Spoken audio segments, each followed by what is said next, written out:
2000s, and then FLS acquired that in about 2008.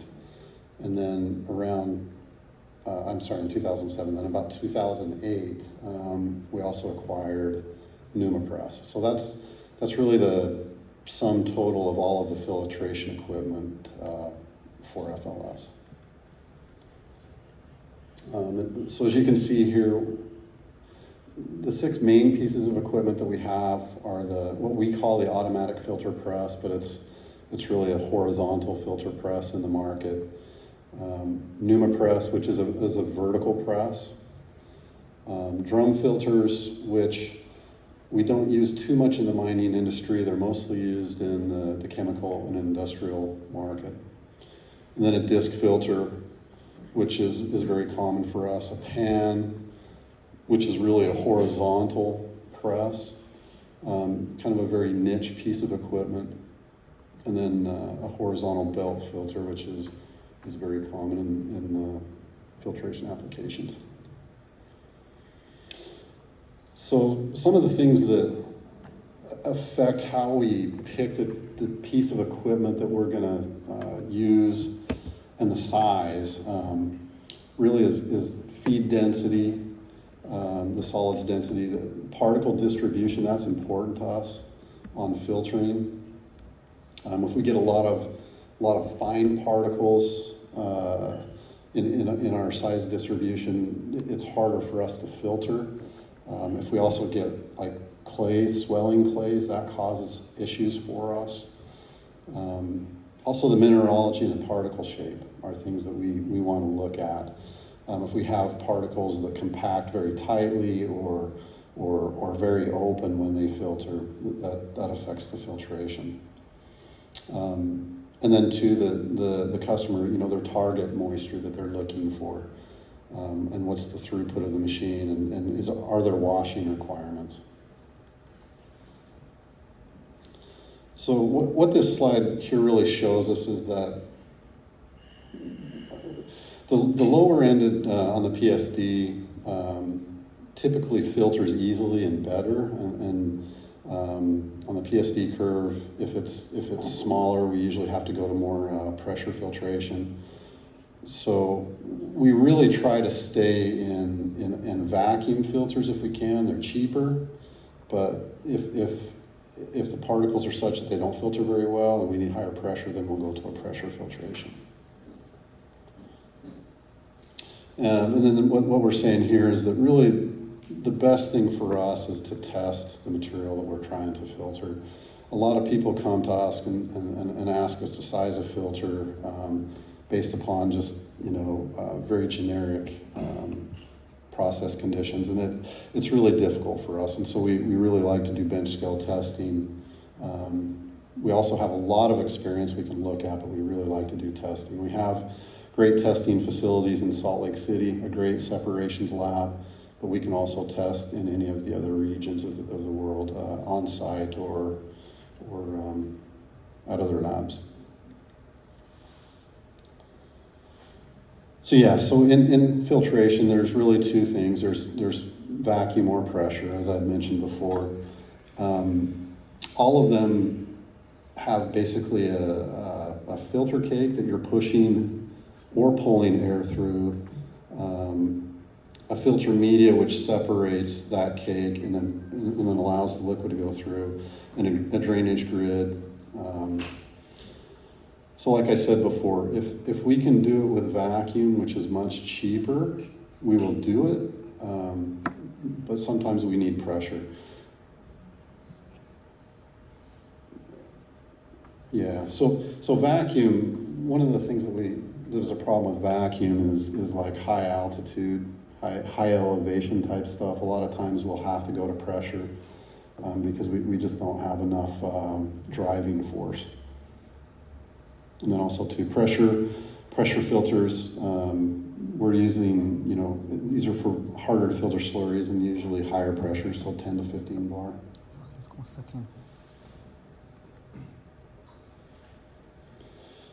So just in summary, vacuum filters, they're really the cheapest that we can supply. They're usually very flexible. We use them for faster filtering materials. Sometimes they're easier for cake washing, so like on a horizontal belt filter, if you need cake washing, they're much better. It's also a continuous process, which is much nicer for a plant operation, where pressure filtration is usually a batch process, which makes it a little bit more difficult. Pressure filters, we usually use those for finer feed. You know, if the PSD is you know, a P80 micron of 50 or lower, we'll go to a pressure filter. Also too, if you need lower moisture requirements, we'll go to pressure filtration. Vacuum filtration is usually kind of maybe in that 15 to 25% range. And also too, for pressure filtration, like I said before, is really used for higher elevation problems. Okay, so this piece of equipment, so for us, a horizontal belt filter is really an old IMCO design. They're very flexible. They can give you a lot of filtration area. We can expand that very easily. They're easy for cake washing because I've got a horizontal surface, so I can wash the cake very easily on this in many stages if I need to. And also too, that there's not many wetted components, so for caustic applications, stuff like that, we can supply a filter here very, very easily for that condition. And like I said before, so we have in this we have anywhere from 1.1 meter up to 4.2 meter wide. We just sold a filter that had 162 meters squared of filtration area. So common applications here, like I said, phos acid is a big one. FGD used to be a very big area for us, but that's kind of dropped a little bit. Iron ore tailings is also a very big area for us. And like I said, in that moisture area, our final moisture in an HPF is usually around that 15 to 25%. This is just a slide. We just barely sold last year. It's going to be the largest iron ore tailings installation in the world. It's going to be 30 horizontal belt filters.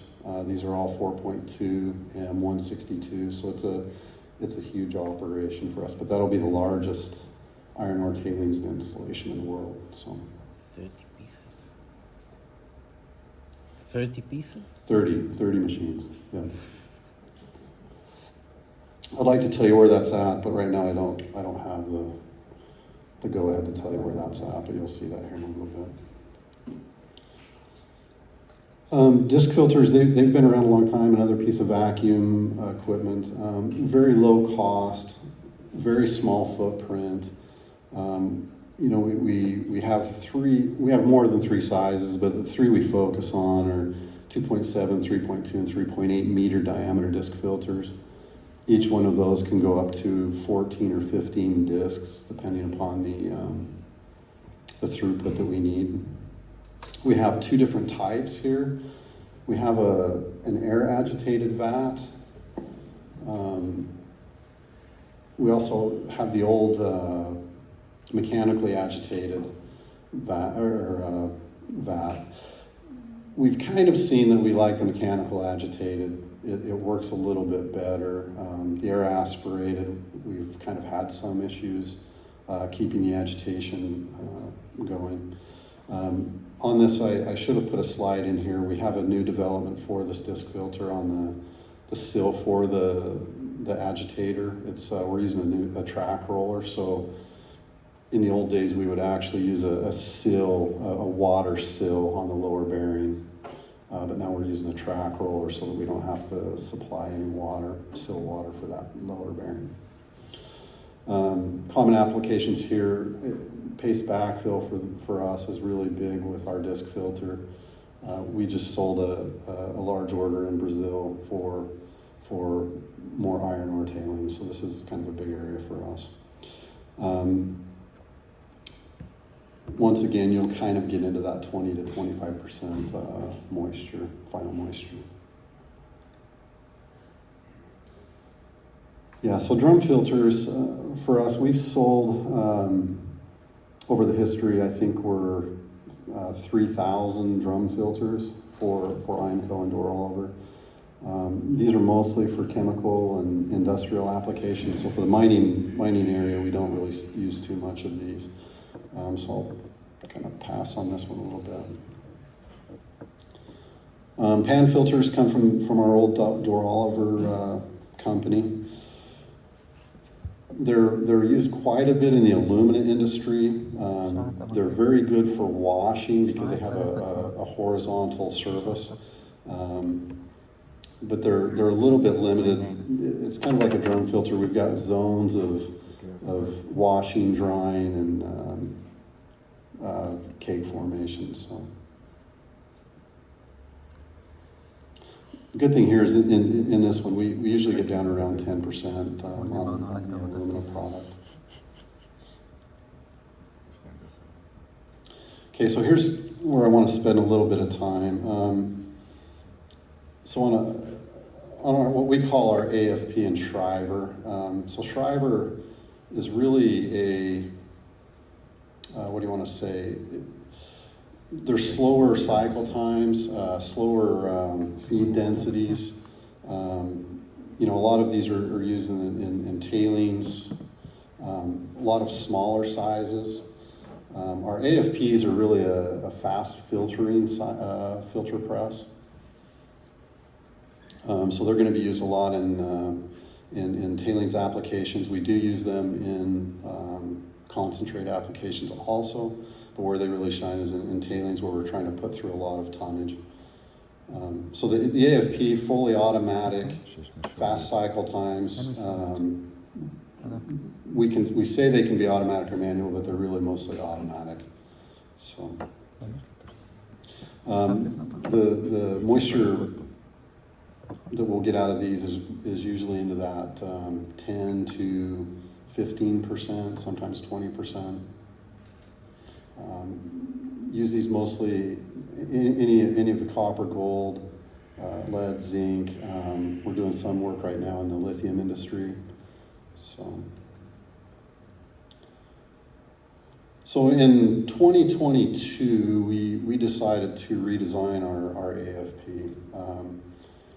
We looked at the industry and we thought we had some issues, and so what we wanted to do was design a filter that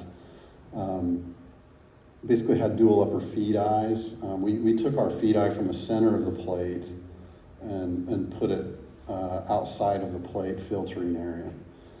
It did a couple of things for us. One is that it made the cloth placement much easier for us. It also helped us to increase the filtration area within the plate.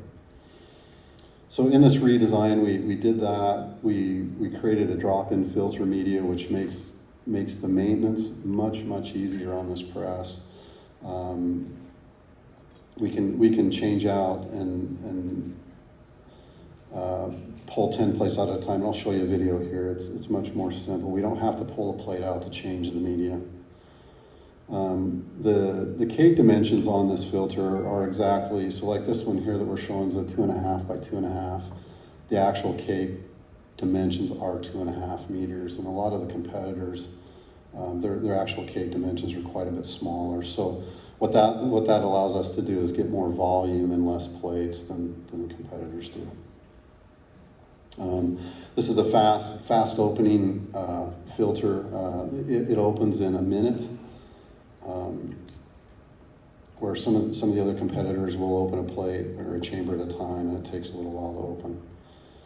We used a high impact cloth shake, and then also too we have implemented a low pressure wash every cycle to try and clean that filter cloth. Let's see what we got here. Yeah, and then due to the fact that we have a drop-in filter media, we're now doing cloth cleaning off the filter. So we're calling this a cloth rejuvenation rack, maintenance rack. So you can take the cloth outside the filter, inspect it, clean it, give it a high pressure wash to try and deblind it, and then put it back into the filter press without keeping the filter press down, so it's continually running. These are some of the just new installations that we have. What I wanted to show you there is just the different industries and types of material that we're processing. We've got lead and zinc concentrate, tailings. We've got some lithium, some platinum now that we're installing for. One of the things that you can see is the different tonnages and different moisture contents of our final cake. And what that really goes to show you is that even out of the same filters, due to the process and what we're processing, we're going to get different moistures and tonnages out of it. And that's why we need to do testing. It's so important for us to do testing. And then I don't know how we get this video to work. Let's see.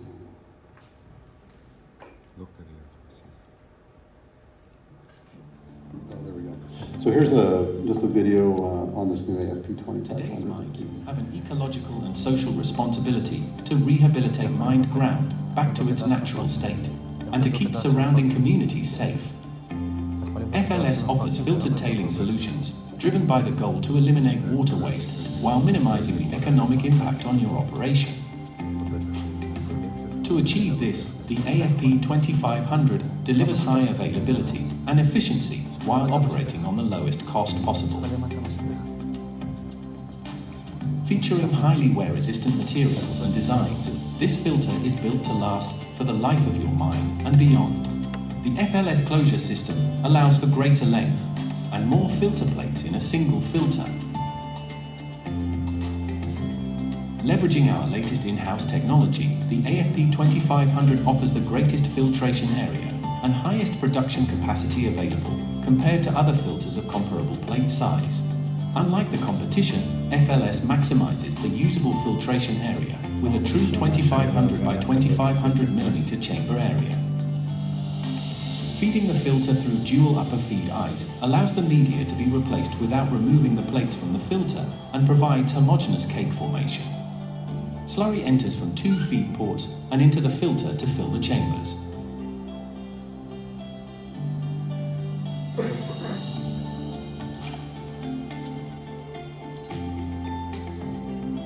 Once filtration is complete, a loop pipe on the end of the filter allows core blow air to enter the head, while the core exits from the head simultaneously. Cake blow is performed by introducing compressed air on the right side of the filter, where it will enter the plate chambers and pass through the filter cake. The compressed air will carry the filtrate out of the left side of the plate chambers to exit the filter.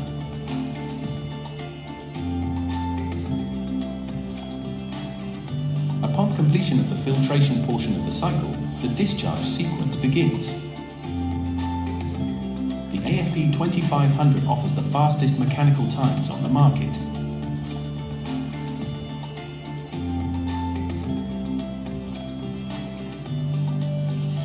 HydroShift plate shifting technology allows for an extremely fast discharge of all filter cakes to the conveyor below. High amplitude, low frequency shaking of the cloth throughout the length of the filter ensures efficient cake discharge with every cycle.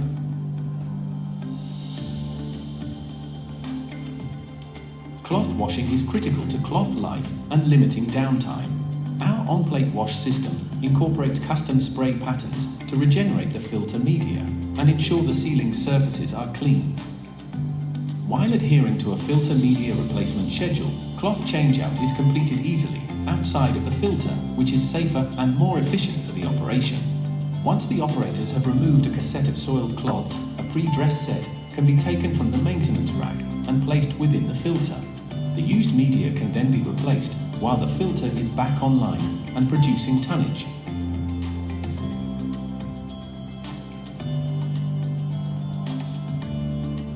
The FLS cloth washing and repair station is pivotal to the efficiency of your filter operation. Filter cloth inspection can easily be done, as these cloths are no longer in the filter. The operator can quickly determine if the cloth can be rejuvenated or needs to be replaced. Dirty filter cloths can be placed in the high-pressure washing station to rejuvenate the media for reuse. This saves money for your operation. Once the cleaning is complete, a wash nozzle check can be performed, which in turn ensures that the high-volume flood washing functions efficiently. The rejuvenated cloths are placed into a maintenance rack, where they will be inserted back into the filter as per the filter media replacement schedule. Used cloths that need to be replaced are carried to a station to be removed, and new cloths can easily be installed. מפת בפני עצמו. סליחה. וכשאתה צריך ספיקה.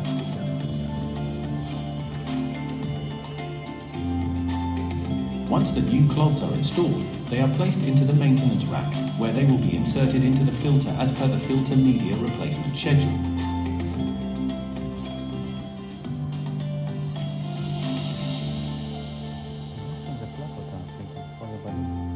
Not only is the AFP 2500 an integral part to production, offering high availability, high efficiency, and the lowest cost per ton in its class, it's also a critical contributor to the sustainable management of tailings.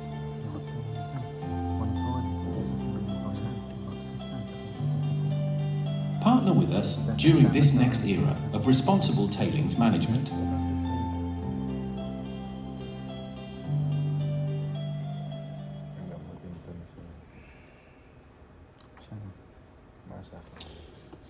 Yeah, so that new filter design we have now in the 1.5 meter, 2 meter, and 2.5 meter, and we're looking to actually design a filter larger than 2.5.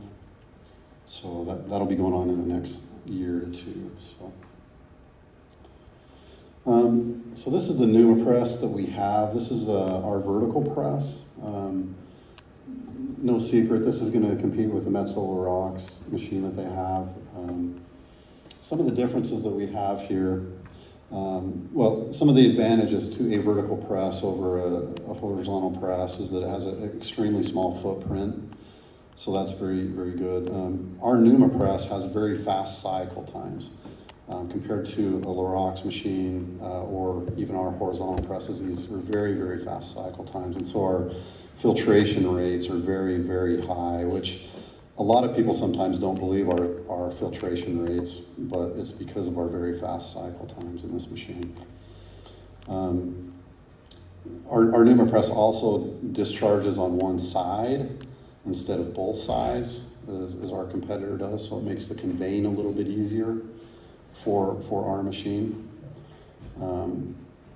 A vertical press, any vertical press, excellent washing capabilities. This press also has that.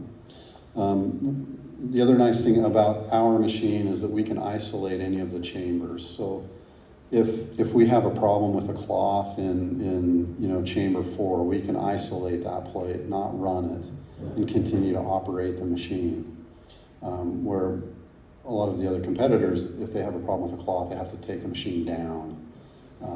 But ours, we can isolate the plate so that you can then maintain that machine when you have the time to maintain that machine, and then turn that chamber back on. All of our components, this is a very robust machine. The chamber plates are all carbon steel. Sometimes we use a 316 stainless depending upon the application, but our plates are steel. They're also designed to be isolatable so that if I have a pressure differential on one side but not the other, I don't have an issue with that. So it is a little heavier machine, a little bit more robust machine, but it's all due to the fact that we can isolate the plates in the chambers. We have two sizes here, an M19, M30. We really use the M30. That's kind of our go-to machine. We can go anywhere from one chamber up to 20 chambers. We're looking to expand that to about 24. The problem is it's just taller and taller, so within your building you need to have crane height and capacity to work with this machine. So this is mostly used in the concentrate area, so lead, zinc concentrates. It actually started in the starch industry. When we bought it, we then took that machine and converted it to a minerals application machine. In this one here, once again, you'll probably get down, it says 5 to 10, but it's really probably in that a little bit lower than 10, up to 15 up in that area. So this is another video of the Numa press, and I hope it works. So you can see it here discharging on one side. So once again, I was talking about the conveying is much easier for us on this machine. It looks like the press is closing now.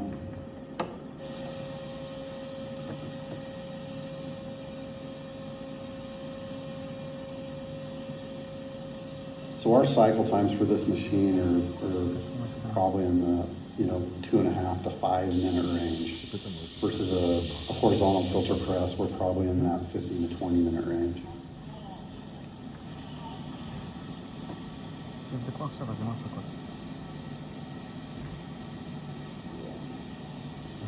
So it's now filtering.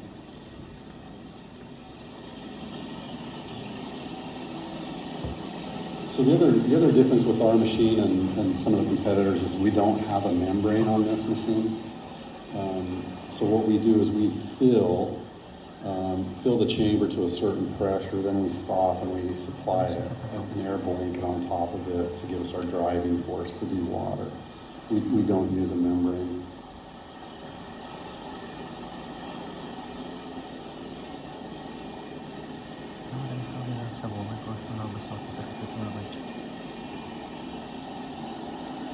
I wish this was a little bit better video, but what it does show you is a very, very short cycle times that we have.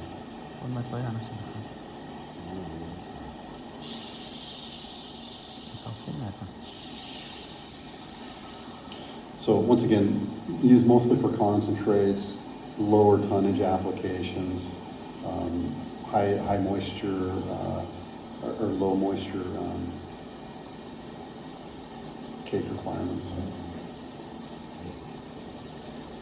So now it's giving a cake blow. It's drying with air. It's pushing air across the cake, pushing the filtrate out. And then once again, we're opening the plate stack. And so this is all within 2 minutes, 2.5 minutes.